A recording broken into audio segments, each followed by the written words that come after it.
মুৰব্বী আমাৰ মধুস্মিতা কটকী বাইদেউ আৰু কৃষি বিজ্ঞান কেন্দ্ৰৰ বিষয়ববীয়াসকল আমাৰ ছাৰ, সন্মানীয় ছাৰ আৰু বাইদেউসকল আৰু আজি এই সভাত উপস্থিত মোৰ সহপাঠীসকল সকলোলৈকে মোৰ আন্তৰিক শ্ৰদ্ধা আৰু মৰম নিবেদন কৰিছোঁ। আৰু আজি বিশ্বৰ কৃষি দিৱস হিচাপে মই সকলোলৈকে মোৰ শুভেচ্ছা জ্ঞাপন কৰিছোঁ। মই আজি আচলতে যি সন্মান ইয়াৰ পৰা প্ৰদান কৰিছে ইয়াৰ যোগ্য হওঁনে নহয় নাজানো।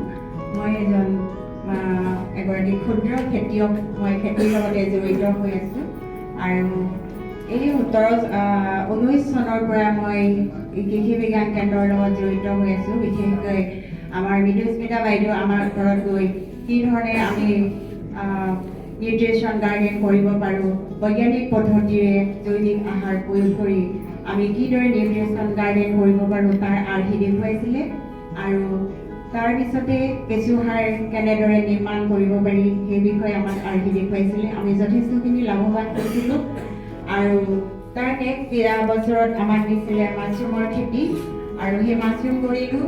আচলতে আমাৰ গাঁৱৰ মানুহে মাছৰুম খাবলৈ ভয় কৰিছিলে, আগতে বহুত মানুহ মৰে বুলি এটা বিশ্বাস আছিলে, কিন্তু যেতিয়াৰ পৰা সেই খেতি কৰি দেখুৱালোঁ তেতিয়াৰ পৰা মানুহৰ ভয় লাগিলে আৰু এতিয়া ঘৰে ঘৰে মাছৰুমৰ খেতি কৰিবলৈ ধৰিছে। আৰু তাৰ পিছৰ পৰা আমাৰ কৃষ্ণাক্ষী বাইদেৱে আমাক খেতিৰ বীজ দিছিলে, ধানৰ বীজ দিছিলে আৰু 2টা বছৰ আমি সেই ধানৰ খেতি কৰিলোঁ, যথেষ্টখিনি লাভৱান হ'লোঁ। আৰু বৰ্তমান এই 25 চনত আমাৰ বেদান্ত ছাৰে পল্ট্ৰিৰ কাৰণে আমাক যোগাযোগ কৰিলোঁ।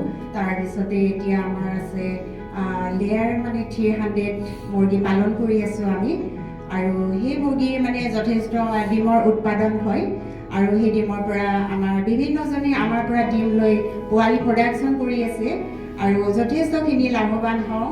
এতিয়া ডেইলি ডিম দি থাকে, গতিকে তাৰ পৰা আমি অৰ্থনৈতিকভাৱেও আমি উপকৃত হৈছোঁ। গতিকে ইমানখিনিয়ে মই এতিয়া কৰি আছোঁ আৰু ভৱিষ্যতেও যদি আৰু কিবা যদি আমাৰ স্কিম যদি কিবা আমাক তেনেকুৱা প্ৰদান কৰে আমি কৰিবলৈ ইচ্ছুক হৈ আছোঁ। আৰু ইয়াৰ পৰা যিটো বস্তুৱে দিয়ে আচলতে আমি খুব কেয়াৰফুলি ভাল ধৰণে কৰোঁ যাতে আমিও উপকৃত হ'ব পাৰোঁ আৰু আমাৰ ছাৰ বাইদেউসকলেও যাতে দেখি ভাল পায়।